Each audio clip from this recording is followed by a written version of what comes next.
So ಜನವರಿಯಲ್ಲಿ bachelor party ಅಂತ cinema release ಆಗಿತ್ತು. ಪರಂಬ ಸ್ಟುಡಿಯೋಸ್ ಇಂದ ನಾವು ಪ್ರೊಡ್ಯೂಸ್ ಮಾಡಿದ್ವಿ ಸಿನಿಮಾನ. ಅದರಲ್ಲಿ 3-4 ಹಾಡುಗಳು ನಾವು ಹಳೆ ಹಾಡುಗಳು ಅಂದ್ರೆ ಆಲ್ರೆಡಿ ಕನ್ನಡ ಹಾಡುಗಳೇ, ಅದನ್ನ ಬ್ಯಾಕ್ಗ್ರೌಂಡ್ ಅಲ್ಲಿ ನಾವು ಯೂಸ್ ಮಾಡುವಂತ ಒಂದು ಪರಿಸ್ಥಿತಿ ಇತ್ತು. ಸೊ ಐ ಥಿಂಕ್ ಸಾರೆಗಾಮದಿಂದ ಒಂದು 2 ಹಾಡಿತ್ತು. ಅದನ್ನ ನಾವು ಸಾರೆಗಾಮ ಅವ್ರ ಹತ್ರ ಹೋಗಿ ಪರ್ಮಿಷನ್ ಕೇಳಿದ್ವಿ. ಅವರು ಇಂಥದ್ದೊಂದು ಮೊತ್ತ ಕೊಡಬೇಕು ಅಂತ ಹೇಳಿದ್ರು. ಸರಿ ನಾವು ಓಕೆ ಅಂತ ಹೇಳಿ ಅದನ್ನ ತಗೊಂಡ್ವಿ.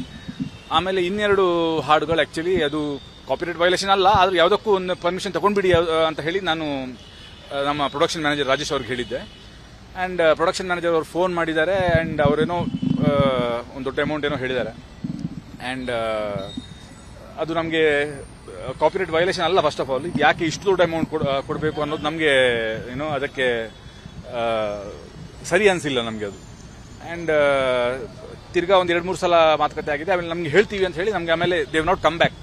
ಆಮೇಲೆ ನಮ್ಮ ಸಿನಿಮಾ ರಿಲೀಸ್ ಹತ್ರ ಬರ್ತಾ ಇತ್ತು. ಸೊ ನಾವು ಸಿನಿಮಾ ರಿಲೀಸ್ ಮಾಡಿದೀವಿ. ಅದರ ನಂತರ ಆಲ್ಮೋಸ್ಟ್ ಐ ಥಿಂಕ್ 3-4 ಮಂತ್ಸ್ ನಂತರ ಇವರು ಕೇಸ್ ಹಾಕಿದ್ದಾರೆ ಸಿನಿಮಾದ ಮೇಲೆ. ಒಂದು ಹಾಡು ಬರೀ 6 ಸೆಕೆಂಡ್ ಬ್ಯಾಕ್ಗ್ರೌಂಡ್ ಅಲ್ಲಿ ಟಿವಿಯಲ್ಲಿ ಬರುತ್ತೆ ಅಷ್ಟೇ. ಇನ್ನೊಂದು ಹಾಡು ಶಾಲೆಯಲ್ಲಿ ಒಬ್ಳು ವಿದ್ಯಾರ್ಥಿ ಅವಳು ಏನೋ ಕ್ಲಾಸ್ ರೂಮ್ ಮುಂದೆ ಹಿನ್ನೆಲೆಯಲ್ಲಿ ಹಾಡುವಂತ ಒಂದು ಸಂದರ್ಭ. ಇದು 2 ಕಾಪಿರೈಟ್ ವೈಲೇಷನ್ ಅಲ್ಲ ಅಂತ ನಮ್ಮ ವಾದ. ಈ ಮ್ಯೂಸಿಕ್ ಕಂಪನಿಗಳು ಒಂದು 3-4 ಮ್ಯೂಸಿಕ್ ಕಂಪನಿಗಳು ಈ ತರ ಅಂದ್ರೆ ಇವ್ರದ್ದು ಕೆಲಸನೇ ಏನಂತಂದ್ರೆ ಸಿನಿಮಾ ರಿಲೀಸ್ ಆದ ಕೂಡಲೇ ಎಲ್ಲೆಲ್ಲಿ ನಾವು ಕೇಸ್ ಹಾಕ್ಬಹುದು ಅಂತ. ಸೊ ಇಲ್ಲಿ ನಿರ್ಮಾಪಕರಿಗಾಗಲಿ ಅಥವಾ ನಿರ್ದೇಶಕರಾಗಲಿ ಈ ತರ ಕನ್ಫ್ಯೂಷನ್ಸ್ ಇದೆ. ಅಂದ್ರೆ ಏನ್ ಕಾಪಿರೈಟ್ ಇಲ್ಲಿ, what is copyright issue, what is not ಅನ್ನೋದಿದೆಯಲ್ಲ, ಇದು ನಮ್ಮ ಪೂರ್ತಿ ಇಂಡಸ್ಟ್ರಿಗೆ ಇದು ಕರೆಕ್ಟ್ ಆಗಿ ನಾಲೆಜ್ ಇಲ್ಲ. ನಮ್ಗೆ ನಾಲೆಜ್ ಇಲ್ಲ ಫಸ್ಟ್ ಆಫ್ ಆಲ್. ಅಂಡ್ ಅದನ್ನ ಅಡ್ವಾಂಟೇಜ್ ತಗೊಳ್ಳುವಂತ ಈ ತರ ಸುಮಾರು ಕೆಲಸಗಳಾಗ್ತಾ ಇದೆ. ಸೊ ವಿ ಫ್ರಮ್ ಪರಂಬ ಸ್ಟುಡಿಯೋಸ್ ನಾವೇನ್ ಡಿಸೈಡ್ ಮಾಡಿದ್ವಿ ಅಂತಂದ್ರೆ ಇದನ್ನ ಕೋರ್ಟಲ್ಲಿ ಹೋಗಿ ನೋಡೋಣ. ಹಂಗಿದ್ರೆ ಗೊತ್ತಾಗ್ಲಿ, ನಮಗೆ ಗೊತ್ತಾಗ್ಲಿ, ಎಲ್ರಿಗೂ ಗೊತ್ತಾಗ್ಲಿ ಕಾಪಿರೈಟ್ ಇಶ್ಯೂಸ್, ಕಾಪಿರೈಟ್ ಆಕ್ಟ್ ಏನು ಹೇಳುತ್ತೆ, ಅಟ್ಲೀಸ್ಟ್ ಹೆಂಗ್ ಯೂಸ್ ಮಾಡಬಹುದು ನಾವು ಹಾಡುಗಳನ್ನ. ಯಾಕಂದ್ರೆ ನಮ್ದೇ ಕನ್ನಡದ ಹಾಡುಗಳನ್ನ ನಾವು ಇವಾಗ ಒಂದು ಸಿನಿಮಾ ಮಾಡಬೇಕಾದ್ರೆ ನಾವು ಆದಷ್ಟು ರಿಯಾಲಿಟಿನ ತೋರ್ಸಕ್ಕೆ ಟ್ರೈ ಮಾಡ್ತೀವಿ. ರಿಯಾಲಿಟಿನ ತೋರಿಸಬೇಕಾದ್ರೆ ರಿಯಾಲಿಟಿಯಲ್ಲಿ ನಾವು ಹಾಡುಗಳನ್ನ ಕೇಳ್ತೀವಿ. ಕನ್ನಡ ಹಾಡುಗಳನ್ನ ಕನ್ನಡಿಗರು ಕೇಳಿದ್ರೆ ಮತ್ತೆ ಯಾರು ಕೇಳ್ತಾರೆ? ನಾವು ಆ ಹಾಡುಗಳನ್ನ ಕೇಳೋದನ್ನ ಹಂಗಿದ್ರೆ ಸಿನಿಮಾದಲ್ಲಿ ತೋರ್ಸಂಗೇ ಇಲ್ವೋ ನಾವು. So what is actually copyright issue? ನಾವು ಆ ಹಾಡುಗಳನ್ನ ತಗೊಂಡು ಅದನ್ನ ನಾವು ರೀಮೇಕ್ ಮಾಡಿ ಅಥವಾ ಬೇರೆ ರೀತಿ ಅದನ್ನ ಬಳಸಿ ನಾವು ಏನಾದರೂ ಏನೋ ಅದರಿಂದ ಹಣ ಸಂಪಾದನೆ ಮಾಡಿದ್ರೆ ಅದು ಬೇರೆ ವಿಷಯ ಆಗುತ್ತೆ. ಇವಾಗ ಯಾವುದೋ ಒಂದು ಸಾಂಗ್ನ ನಾವು ಹಳೆ ಸಾಂಗ್ನ ರೀಮೇಕ್ ಮಾಡಿ ಅದನ್ನು ಯೂಟ್ಯೂಬಲ್ಲಿ ಬಿಟ್ಟು ಯೂಟ್ಯೂಬಿಂದ ನಾವು ಹಣ ಸಂಪಾದನೆ ಮಾಡಿದ್ರೆ ಅದು ಬೇರೆ ವಿಷಯ ಆಗುತ್ತೆ.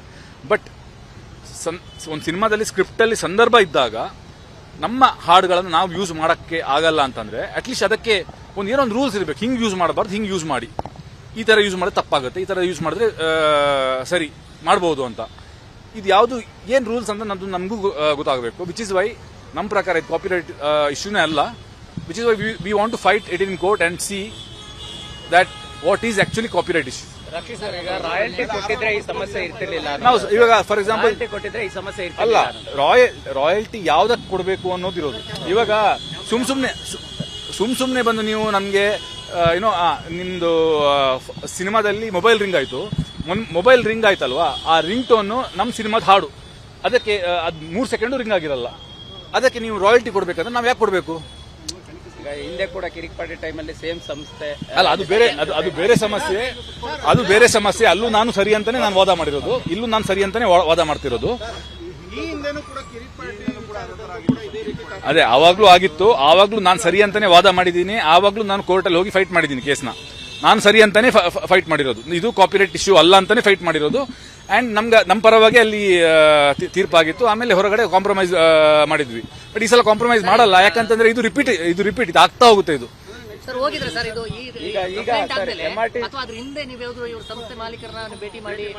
ಇಲ್ಲ, ಅಂದ್ರೆ ಒಂದು ನಮ್ಮ ಸಂಸ್ಥೆಯಿಂದ ಒಂದು ಫೋನ್ ಹೋಗಿತ್ತು ಅವರಿಗೆ. ಅಂದ್ರೆ ಈ ತರ ಇದೆ, ಇದಕ್ಕೆ ಅಂದ್ರೆ ಗ್ರಾಟಿಟ್ಯೂಡ್ ಆಗಿ ಏನಾದ್ರು ಕೊಡ್ಬೇಕಾ ತರ ಫೋನ್ ಹೋಗಿತ್ತು. ನಮ್ಮ ಪ್ರೊಡಕ್ಷನ್ ಮ್ಯಾನೇಜರ್ ರಾಜೇಶ್ ಅಂತ ಅವರು ಒಂದು 2-3 ಸಲ ಕಾನ್ವರ್ಸೇಷನ್ ಮಾಡಿದ್ದಾರೆ. ಬಟ್ ಅಲ್ಲಿ ಕರೆಕ್ಟ್ ಆಗಿ ಪ್ರತಿಕ್ರಿಯೆ ಬಂದಿಲ್ಲ ನಮಗೆ. ಆಮೇಲೆ ಅವರು ಅವ್ರು ನಿಲ್ಸೇ ಬಿಟ್ರು. ಅಂದ್ರೆ ಆ ಕಡೆಯಿಂದ ಏನೋ ಆಮೇಲೆ ಫೋನೇ ಬಂದಿಲ್ಲ, ಏನೋ ನಿಮ್ಗೆ ಹೇಳ್ತೀವಿ ಅಂತ ಹೇಳಿ ಏನೋ ಫೋನ್ ಬಂದಿಲ್ಲ. ಅದು ನೀವು ರಾಜೇಶ್ ಹತ್ರನೇ ಕೇಳಬೇಕು, ನನಗೆ ಅದು ಎಕ್ಸಾಕ್ಟ್ ಡೀಟೇಲ್ಸ್ ಗೊತ್ತಿಲ್ಲ. ಬಟ್ ಎನಿವೇಸ್, ಐ ಮೀನ್ ಈಗ ಸ್ಟೇಷನ್ ಅಲ್ಲಿ ಏನ್ ಸರ್ ಮಾತುಕತೆ ಆಯ್ತು, ನಿಮ್ಮ ನಡೆ ಏನ್ ಸರ್ ನೆಕ್ಸ್ಟ್ ಅಂತ? ಇಲ್ಲ, ಸ್ಟೇಷನ್ ಅಲ್ಲಿ ಬರೀ ನಾನು ಸ್ಟೇಟ್ಮೆಂಟ್ ಕೊಟ್ಟಿದ್ದೀವಿ. ನಾವು ಕಂಪ್ಲೇಂಟ್ ಕೊಟ್ಟಿದ್ದೀವಿ. ಸಾರಿ, ಕಂಪ್ಲೇಂಟ್ ಕೊಟ್ಟಿದ್ದಕ್ಕೆ ನಾವು ಸ್ಟೇಟ್ಮೆಂಟ್ ಕೊಟ್ಟಿದ್ದೀವಿ. ಅಂಡ್ ಇಲ್ಲ ಕಾಂಪ್ರಮೈಸ್ ಆಗಲ್ಲ. ಉಳ್ದದ್ದು ಏನಿದ್ರು ಕೋರ್ಟಲ್ ಕಾನೂನು ಹೋರಾಟಕ್ಕೆ ಮುಂದಾಗ್ತದೆ. ಉಳ್ದದ್ದು ಏನಿದ್ರು ಕೋರ್ಟಲ್ ನೋಡ್ತೀವಿ ಅಷ್ಟೇ.